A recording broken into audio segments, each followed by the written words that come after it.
And we're back. Sa unang bahagi, narinig na natin ilan sa mga karanasan at pagsubok ng mga kababaihan.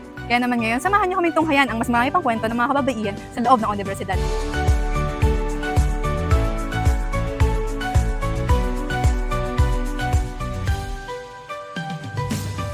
Bilang isang may asawa, bilang isang ina, ang babae sa ating kultura ay masyadong nakatay doon sa social roles, gender roles. Kailangang magawa mo ang mga dapat mong gawin sa loob ng tahanan. Naaayos ko ang aking mga trabaho sa pang-araw-araw dahil I have a very supportive husband. Yung partnership na meron kami sa loob ng family ay malaking tulong kung bakit nagagawa ko ng maayos ang aking mga trabaho bilang babae. Minsan, yung pag-manage ng time, ang mga guro kasi sa universidad ay hindi lamang naman sa pagtuturo. We do public service, research, at ito ay talagang kailangan ng oras at atensyon. Kinakaya naman, lalong-lalo na kung halimbawa itong mga ginagawa mo to ay kasama sa advokasya mo.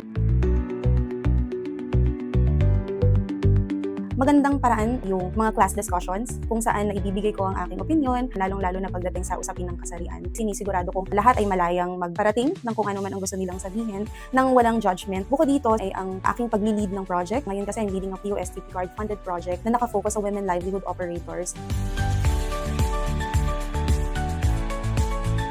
Ipagpatuloy natin ang mga panawagan at pagbibigay ng halaga sa kontribusyon ng mga kababaihan sa lipunan. Huwag nating isipin na pagdating sa mga kampanya, lagi na lang karapatan ng babae ang ating mga isinusulong. Siguro ang mas dapat nating isipin ay ang mga babae ay makakatuwang natin pagdating sa pagpapaunlad ng ating bayan. At tayo bilang mga babae, dapat magkaroon tayo ng paniniwala sa ating mga sariling kakayanan na tayo ay may kayang gawin at ito ay unti-unting makikilala ng lipunang ginagalawan natin. Naway marami tayong aral na napulot sa kanilang mga kwento. Pero mahalagang tandaan na habang tayo ay nagdiriwang ng pandaigdigang buwan ng kababaihan, patuloy pa rin tayong lumalaban para sa pantay na karapatan ng bawat isa. In the spirit of International Women's Month, isang mainit at mapagpalayang buwan ng kababaihan sa ating lahat.